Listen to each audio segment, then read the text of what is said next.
Desde que comecei a estudar que a Terra não é um globo, sempre tive em mente que para definir essa questão deveríamos não só filmar objetos distantes, mas explicar por que os vemos numa Terra esférica, sendo que não deveriam ser vistos devido à suposta curvatura. A ausência de curvatura na hierarquia de evidências, a fim de demonstrar o formato da Terra, é infinitamente superior a qualquer movimento celeste que em tese depõe contra o que constatamos aqui embaixo. Por isso, o vídeo de hoje possivelmente é o mais completo até o presente momento, no que tange aos aspectos da refração e suas implicações sobre o formato da Terra. O vídeo está dividido em várias partes com explicações pormenorizadas de como a refração, as leis da química e da física estão em harmonia com a Terra plana e flagrantemente contra uma Terra globo. Vamos começar com um vídeo de explicação básica sobre refração, evidenciando mais adiante onde está o ponto-chave de toda a enganação da teoria da Terra globular.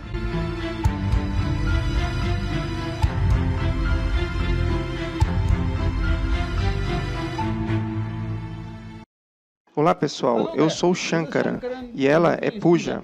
Estamos de volta com o conceito de refração para você, mas para isso eu quero que você olhe cuidadosamente para a estrada. Você está vendo aquilo? Sim, parece que estamos dirigindo em um rio. Olha com atenção, quando você vai se aproximando, camada por camada vai desaparecendo. Isso é incrível, não é? Para você entender exatamente o que acontece, minha amiga Pooja vai levar você ao deserto.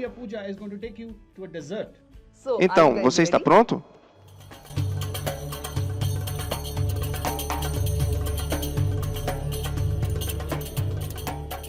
Vendo a água na rodovia é uma coisa. Agora, imagine uma pessoa com bastante sede viajando pelo deserto, vendo a água. Não há nada mais decepcionante do que uma coisa dessa, não é mesmo? Vamos entender por que isso acontece. Basicamente, o que acontece é: o raio de luz do sol atinge o solo.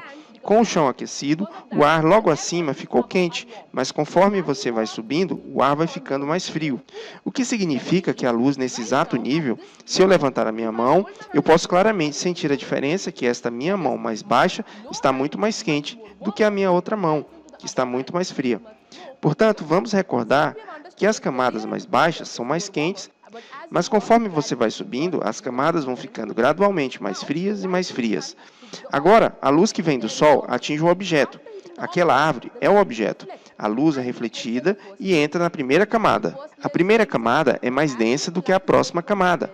Então, conforme a luz vai passando de uma camada para outra, a luz passa do mais denso para o menos denso, sendo que o raio de luz vai desviando, se afastando da normal. Em cada camada, a luz vai se afastando da normal, mas até que em um ponto a luz atinge a camada num ângulo maior do que o ângulo limite, e naquele ponto, em vez de a luz continuar refratando, ela vai sofrer reflexão total, até o meu olho. Já vimos que a luz sempre viaja em linha reta, então agora eu posso ver o reflexo na base. O reflexo da árvore está lá. Da mesma maneira, o reflexo das nuvens está sendo visto lá, e é por isso que parece que estamos vendo água. É desta forma que as miragens ocorrem. Vamos recordar agora alguns pontos principais. Para a miragem ocorrer, tem de haver total reflexão da luz. E para ocorrer a reflexão total, duas condições precisam ser cumpridas. A primeira, a luz deve viajar do meio mais denso para o menos denso. A segunda condição é muito simples. A luz deve atingir um ângulo maior do que o ângulo limite da reflexão. Essas aqui são algumas incríveis miragens que ocorrem em vários lugares.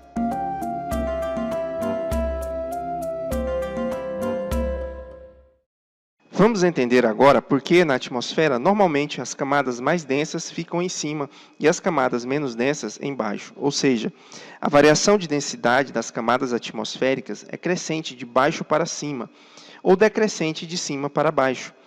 Este é um fato ignorado por muitas pessoas. No entanto, é o grande trunfo que a Terra plana possui contra o globo nos testes de planicidade das águas, pois a realidade das camadas está em harmonia com o modelo de Terra plana e não com o modelo fictício do globo. Muitos pensam que as camadas mais baixas são as mais densas e as mais altas, menos densas.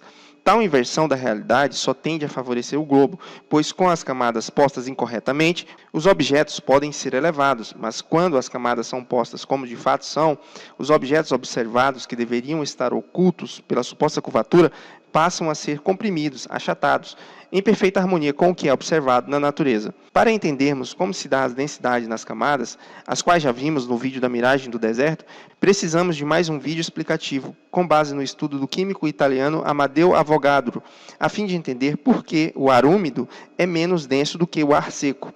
Muitos pensam que as camadas mais próximas do solo e da água são as mais densas, por uma indução errônea de percepção que a pseudociência conduz a todos, a fim de não esclarecer e pôr a bom termo tal questão. Pois, se a pseudociência explicasse que as camadas na atmosfera são menos densas quanto menor a altitude e mais densas em maiores altitudes, o globo seria demonstrado como fraude. Vamos à explicação. To understand why moist air is less dense than dry air, we need to focus on the following factors. Para entender por que o ar úmido é menos denso do que o ar seco, precisamos conhecer algumas questões. Em primeiro lugar, o princípio de Avogadro, e em segundo lugar, o peso de uma molécula de água. Vamos começar pelo princípio de Avogadro. De acordo com o princípio de Avogadro, uma parcela qualquer de ar sempre terá o mesmo número ou quantidade de moléculas, se eles estão nas mesmas condições de temperatura, pressão e volume. Assim, aquela porção do ar atmosférico sempre terá a mesma quantidade de moléculas, mesmo se uma dessas parcelas tiverem moléculas mais pesadas do que a outra parcela de ar.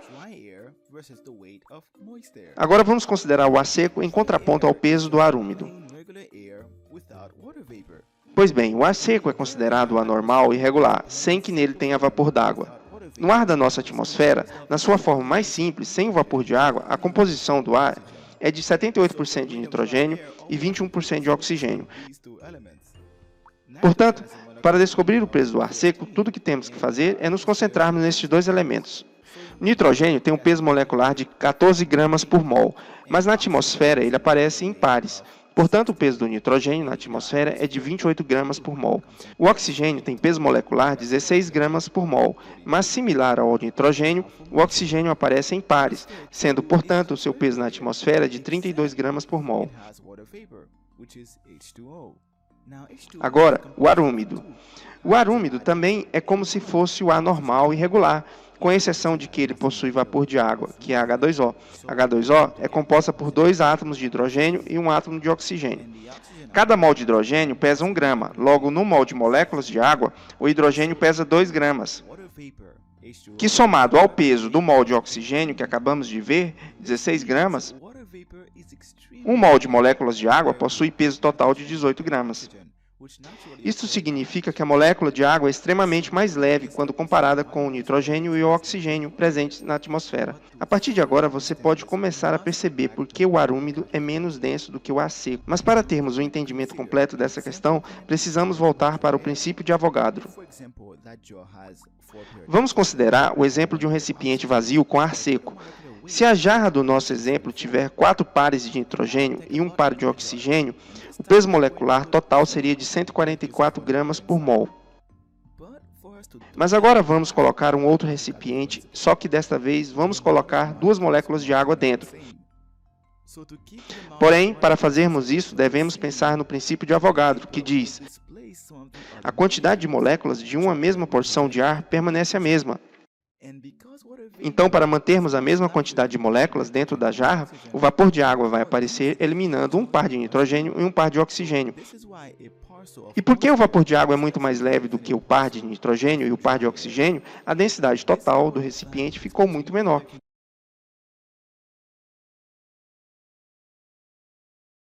Diante do que vimos até aqui, podemos constatar como aqueles que combatem a Terra plana estão desprovidos de mínima solidez em seus argumentos.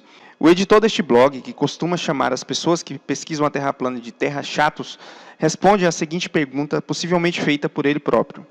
Quando o ar fica mais úmido, ele fica mais leve ou mais pesado? Podemos observar que o professor, arqui-inimigo da Terra plana, responde abaixo o mesmo que constatamos. Ele diz, abre aspas, no ar úmido, algumas moléculas de oxigênio e nitrogênio foram substituídas por igual número de moléculas de água que possuem massa menor do que a massa das outras moléculas, tornando assim o ar úmido menos denso do que o ar seco. Meu caro professor, aguerrido e inveterado inimigo da Terra plana, se o senhor sabe que o ar úmido é menos denso do que o ar seco, por que o senhor não dispõe as camadas como de fato elas estão na natureza? Isto é, num gradiente crescente de densidade de baixo para cima. É claro que, apesar do senhor reconhecer o ar seco como mais denso, suas camadas estão sempre colocadas de forma invertida, pois só assim elas subiriam os objetos no seu modelo fictício. Neste documento emitido pelo 6º Seminário Latino-Americano de Geografia Física, cujo link está na descrição, fica claro como a umidade é disposta na atmosfera, ou seja, onde realizamos a maioria dos testes de curvatura. Diz ele, A umidade está fortemente concentrada nas baixas camadas da atmosfera, nos primeiros 2.000 metros de altitude. Geralmente ocorre uma diminuição da umidade com o aumento da altitude. Ou seja, pessoal, a umidade tem uma escala decrescente, de baixo para cima, fazendo com que, pelo princípio de Avogadro, que vimos há pouco, as camadas da atmosfera sejam mais densas em maiores altitudes e menos densas em menores altitudes. E aqui venho chamar a atenção no gesto de correção fraterna do companheiro de batalha, o Martins, do canal Sem Hipocrisia, que no vídeo Terra Plana e o Comportamento da Luz, navios somem primeiro pelo casco e depois o mastro, quando repetiu a mesma narrativa da pseudociência com relação à disposição das densidades das camadas. Não, Martins, as camadas na Terra plana, quando fazemos os testes de curvatura, não são mais densas embaixo e menos densas em cima. Essa mentira foi criada pela pseudociência a fim de garantir que os objetos se elevem de forma fictícia no globo. Portanto, Martins, as camadas da Terra plana e do globo jamais podem ser estratificadas da mesma forma, pois a Terra plana é a exposição da realidade observada, enquanto que o globo é um modelo com ardis colocados a cada grau de curvatura. Este erro crucial faz com que a mentira do globo e a verdade da Terra plana andem de mãos dadas, como podemos ver nas refutações que se seguem às famosas filmagens na Ilha Sumítica. Tanto no modelo do globo quanto no modelo da Terra plana, nossa atmosfera ou atmosplana é estratificada em diversas camadas de densidades diferentes. Sempre, o ar que está mais próximo da superfície é mais denso do que o ar a 20 metros de altitude. Este, por sua vez, é mais denso do que o ar que está a 40 metros de altitude. E quanto mais nos elevamos, o ar vai ficando mais rarefeito, menos denso. Vamos começar reproduzindo o experimento realizado pelo Robson. Ora, mas se essas camadas no modelo do globo são as verdadeiras, o senhor refutador acabou de nos mostrar que o globo é uma grande fraude. Pois, conforme já vimos pelo princípio de Avogadro e a distribuição de umidade na baixa atmosfera, o único ponto de contato entre o refutador globalista e o vídeo do terraplanista se dá justamente no erro deste último, na exposição errônea da estratificação das camadas da atmosfera. Você viu até aqui que o normal, corriqueiro e ordinário é que próximo do solo e da água, o ar é mais úmido do que o ar das camadas mais elevadas, estando elas nas condições normais de temperatura e pressão. Quando ocorre um aquecimento do ar úmido devido à temperatura, ele se torna menos denso ainda, pois com o seu aquecimento as moléculas ficam mais dispersas, aumentando o volume. Portanto, a lógica é conforme a explicação da moça no vídeo da miragem do deserto que vimos no início. O que faz a escala de densidade ser crescente, baixo para cima, é que o ar é aquecido nas camadas mais baixas, vai subindo e perdendo a umidade, com isso ele vai se tornando mais seco e frio. Como o ar seco é mais denso, a escala de densidades, normalmente, no dia a dia do mundo real, é crescente de baixo para cima, exatamente ao contrário da teoria fajuta da bola. À noite, o mesmo acontece, pois rios e lagos perdem calor durante a noite, aumentando a umidade nas camadas mais baixas. Assim, tanto durante o dia como no período da noite, o padrão normal das camadas vai ser menos denso embaixo e mais denso em cima.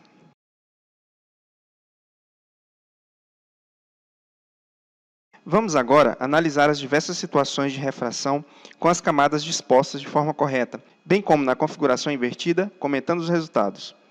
Conforme já vimos, o ar úmido se concentra mais nas camadas mais baixas da atmosfera, diminuindo sua concentração à medida que sobe. Portanto, pelo princípio de Avogadro, sabemos que o ar úmido é menos denso do que o ar seco. Logo, as camadas mais baixas, de maior umidade, são menos densas do que as camadas mais altas, onde predomina o ar seco de pouca umidade. Nesta ilustração, vamos entender o passo a passo da refração.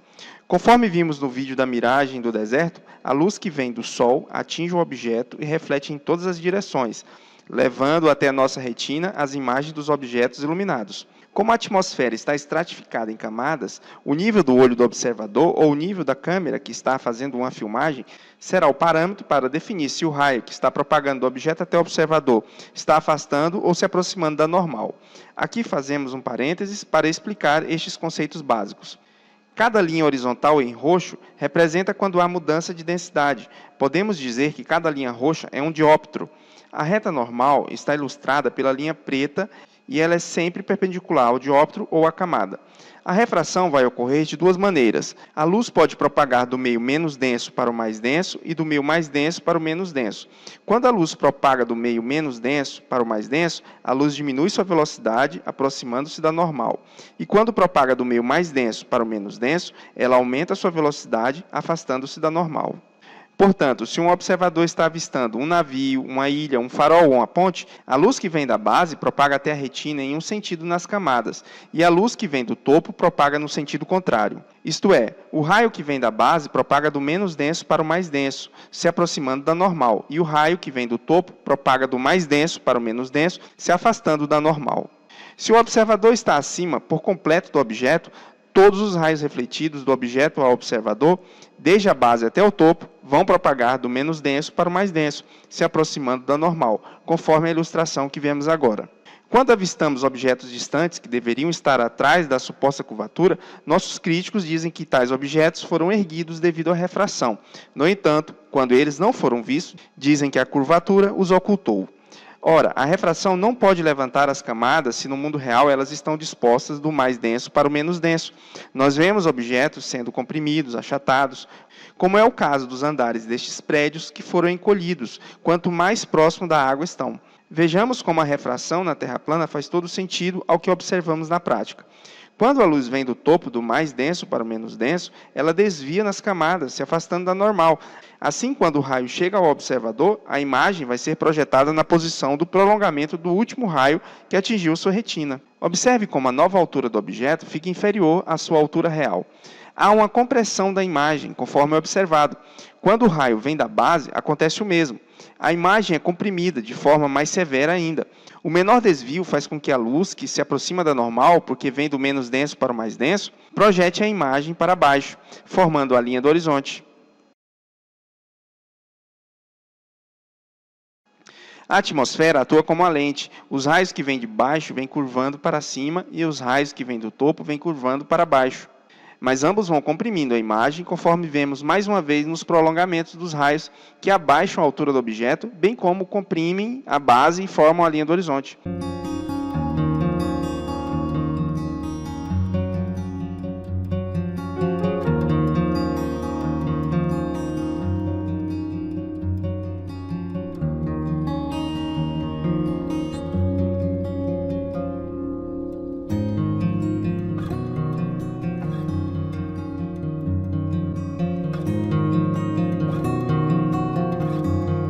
Muitas vezes, a base pode ser ocultada, sendo a luz que traz sua imagem sequer chegar ao olho do observador. Se houver muitas camadas, haverá mais refração, haverá mais desvios, o que significa que o aumento de refração é sinônimo de ocultação, jamais de elevação dos objetos como algo corriqueiro. Se houver elevação da imagem, a refração causou uma miragem superior devido à inversão da densidade das camadas, algo conhecido como fata morgana, que acontece sempre com a captura do objeto real, bem como com a inversão da imagem. Portanto, se filmamos um alvo abaixo da suposta curvatura, jamais pode-se alegar que foi fata morgana ou miragem superior, pois na fata morgana o objeto real precisa ser capturado. Porém, num globo isso não poderia acontecer, devido à barreira de água formada pela suposta curvatura. Vemos nessa quarta situação que o raio que vem do Sol, depois de passar por todas as camadas, atinge um objeto. O raio refletido propaga até o observador, se aproximando da normal, sendo que o prolongamento do último raio vai agora elevar o objeto. Tal teoria só pode ser embasada com a mudança da realidade das camadas, além de tal elevação não ser constatada, muito pelo contrário, sendo observado uma compressão das imagens. Na quinta situação, para a Terra-globo, o raio saindo da base até o observador se afasta da normal. Com o prolongamento do raio, a base pode ser suspensa, mas graças ao falseamento das densidades das camadas. Agora, sabendo da estratificação correta das camadas, podemos analisar como fica o Sol nos dois modelos. Na Terra plana, a luz do Sol propaga nas camadas do mais denso para o menos denso, e conforme já vimos pela lei de Snell, a refração da luz propagando do meio mais denso para o menos denso tende a afastar da normal. Com isso, temos que o Sol, à medida que se afasta do observador, tende a baixar no horizonte. Na Terra-globo, com a disposição errada das camadas, tudo fica no campo da teoria. Com as camadas erradas, a luz do Sol que atravessa a atmosfera propaga até o observador em camadas do menos denso para o mais denso, se aproximando da reta normal, a reta de cor preta, perpendicular à linha roxa que divide as camadas. Como a teoria do globo se baseia em um falseamento da realidade, a alegação de a refração erguer o Sol aparente no horizonte para justificar o eclipse lunar, quando a Lua aparece eclipsada juntamente com o Sol acima do horizonte, acaba de se comprovar como mais uma fraude. Se o uso errado das densidades é que faz o Sol e a Lua subirem no horizonte para justificar o eclipse, obviamente que a explicação do eclipse lunar do globo com o Sol e Lua sobre o horizonte não se sustenta. Até aqui já vimos como acontece a refração, como a umidade está concentrada nas partes mais baixas da atmosfera, sendo que a mesma vai diminuindo à medida que aumenta a altitude, e que por isso, devido à lei de Avogadro, as camadas mais baixas acabam se tornando menos densas e as mais altas mais densas. Neste exato momento, você vai estar preparado para compreender esta realidade. No início do vídeo, eu deixei um lembrete sobre uma das leis da física, pertencente ao fenômeno óptico da reflexão total. A reflexão total só pode ocorrer quando a luz propaga do meio mais denso para o menos denso. Agora vejamos as filmagens na Ilha Sumítica, realizada pelo globista Marcelo Andarilho, que saiu de Petrópolis a Caraguá, com o intuito de desbancar os experimentos de J. Martins do canal Sem Hipocrisia na Ilha Sumítica. Andarilho andou quase 600 quilômetros, pegou o ônibus, viajou a noite toda, só para refutar os experimentos na Ilha Sumítica. Vejamos o que ele diz. Eu não moro em Caraguá, nem perto da cidade. Moro em Petrópolis, Rio de Janeiro. E não iria ser burro de não ter uma previsão de clima favorável para a visualização da ilha. Perder tempo, dinheiro, já que passagens de ônibus para Caraguá são caras e a viagem é longa e cansativa. Viajei a noite inteira, do dia 18 para o dia 19, para chegar em Caraguá ao amanhecer. Era um dia de céu limpo, como podemos ver nas imagens. Depois de tanto esforço, Andarilho consegue capturar o topo da Ilha Sumítica com miragem inferior, devido à reflexão total da luz, que só pode propagar até o observador em camadas do mais denso para o menos denso. Assim, ele nos brinda com uma filmagem das mais corriqueiras, as quais produzem a ocultação dos objetos, que são as miragens inferiores, as quais jamais podem ser reproduzidas sobre uma esfera. Numa terra plana, o espelho é plano, o que é perfeitamente reproduzível. Numa terra esférica, o espelho é convexo e o raio de luz propaga na ascendente, nunca chegando ao observador, a não ser que a imagem passe por dentro da Terra, o que é algo bizarro e insano. Você verá essa explicação detalhada do bizarro espelho convexo da Terra-bola na parte 5 deste vídeo. Portanto, lembrando mais uma vez que a reflexão total só pode ocorrer quando a luz propaga do mais denso para o menos denso, a Ilha Sumítica nunca poderia ser elevada acima do horizonte. Pois quando a luz caminha do meio mais denso para o menos denso, o prolongamento do raio sempre vai abaixar a imagem, jamais elevar. Se Deus deixou uma dica para que se pudesse provar a planicidade das águas, a miragem inferior é ela. Nenhuma miragem inferior pode ocorrer com a luz propagando do meio menos denso para o mais denso, que são as camadas do globo. A miragem inferior de objetos que deveriam estar abaixo da curvatura é uma prova irrefutável de que a Terra é plana, pois a propagação só pode ocorrer do meio mais denso para o menos denso, havendo uma compressão da imagem, jamais uma elevação dela.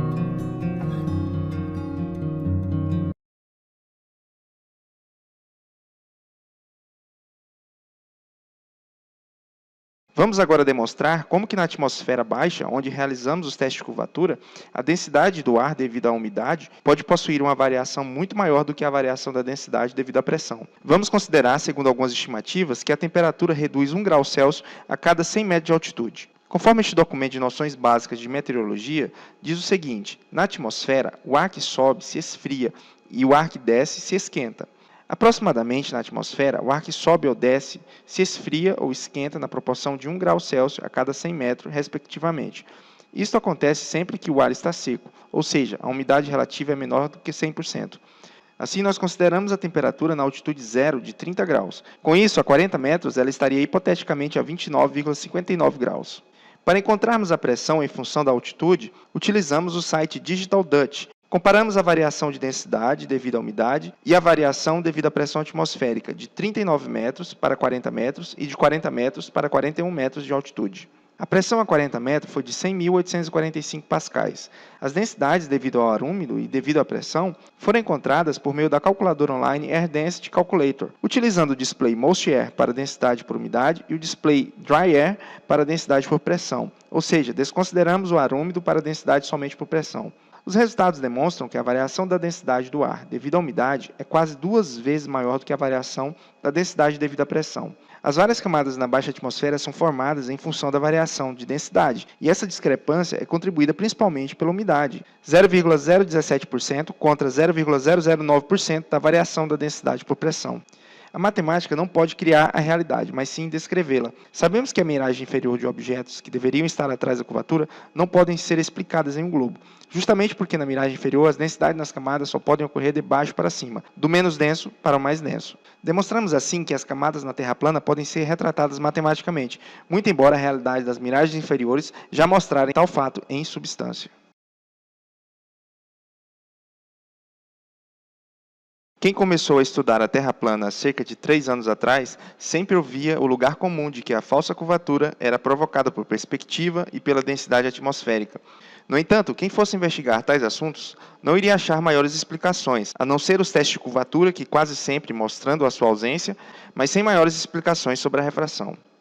Há algum tempo descobrimos que o espelho formado por miragem inferior, o mesmo fenômeno que ocorre no deserto e com os carros no asfalto, era exatamente o mesmo efeito que estava acontecendo sobre a água. Chamamos esta porta de entrada para a falsa curvatura de espelho da ilusão, pois a partir daquele ponto a luz começava a sofrer grandes desvios, não chegando mais ao observador.